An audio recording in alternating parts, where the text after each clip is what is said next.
કિસ્સાઓમાં આવી રીતે જ્યારે પોલીસ પકડી લેતી હોય છે ત્યારે આ કિમિયાઓ નિષ્ફળ પણ જતા હોય છે, પણ એનો પર્સન્ટેજ દારૂ જે ઘુસાડવામાં આવે છે અને પકડાય છે એ પણ એક વિચારવા જેવી બાબત છે, એનું પણ એક સર્વૈયું કાઢવા જેવું છે। ખેર જોઈએ કે આ સિલસિલો ક્યારે અટકે છે। એ સિલસિલો કદાચ ત્યારે જ અટકશે જ્યારે ગુજરાતમાંથી ડિમાન્ડ ખતમ થશે, અને ક્યારે ખતમ થશે તો રામ જાણે। ખેર આગળ વાત કરવી છે એ પરિવારની કે જે 10,000 કરોડના કાળાના ધોળા અત્યાર સુધીમાં કરી ચૂક્યો છે, કઈ કેટલાય લોકોને શેર બજારમાં નવડાવી ચૂક્યો છે, કઈ કેટલીય શેલ કંપનીઓ ઊભી કરી ચૂક્યો છે, કઈ કેટલીય શેલ કંપનીઓના નામે ટ્રેડ કરી અને લોકોના મહેનતના રૂપિયા એ ચાવ કરી ચૂક્યો છે। જી હા, એ ધન કુબેર, એ કાળા ધનનો કુબેર હતો આ વ્યક્તિ। એ શાહ પરિવાર, બાપ દીકરો મેઘ શાહ અને એના પિતા મહેન્દ્ર શાહ દ્વારા આ એમના ફોટા તમે જુઓ, રોલ્સ રોયસ ને અલગ અલગ કાર ને લાખો રૂપિયાના સૂટ પહેરેલા, આ બધું જ કાળી કમાણીનું છે, જેનો કાળો ખજાનો અમદાવાદમાં પાલડીમાં મળ્યો હતો।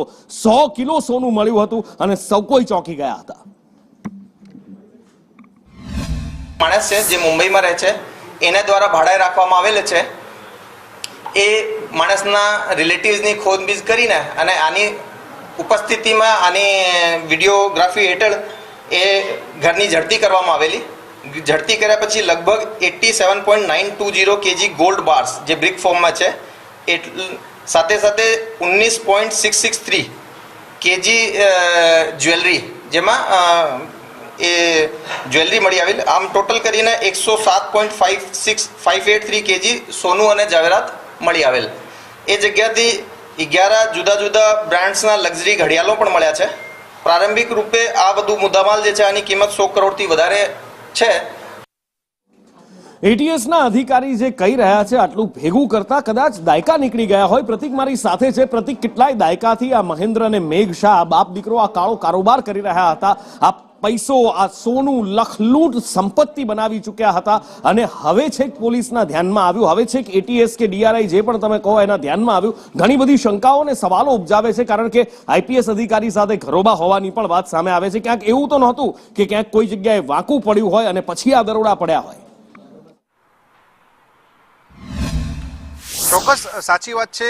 આ જે બાપ દીકરાની જોડી છે તેમના ન માત્ર આઈપીએસ પરંતુ security and exchange board of India એટલે કે સેબીમાં પણ મોટા સેટિંગ હતા, મોટી ઓળખાણ હતી, અને આ જ કારણથી અત્યાર સુધીમાં આ બાપ દીકરાની જોડીએ 4 વર્ષમાં 50થી વધુ એવી બોગસ કંપનીઓ કે જે બંધ હાલતમાં હોય તેવી કંપનીના લિસ્ટિંગ કરાવ્યા હતા સેબી મારફતે, અને લિસ્ટિંગ કરાવ્યા બાદ કરોડો રોકાણકારોને તેની અંદર રોકાણ કરાવ્યું હતું અને તેમના રૂપિયા ડૂબ્યા હતા। આવી જ રીતે આ બાપ દીકરાની જોડી છે તે રૂપિયા કમાતી હતી। 4 વર્ષમાં 50 જેટલી કંપનીઓ જે સેબીમાં લિસ્ટિંગ કરાયું હતું તેના થકી તેમણે કરોડો રૂપિયા છાપ્યા હતા, અબજો રૂપિયા છાપ્યા હતા।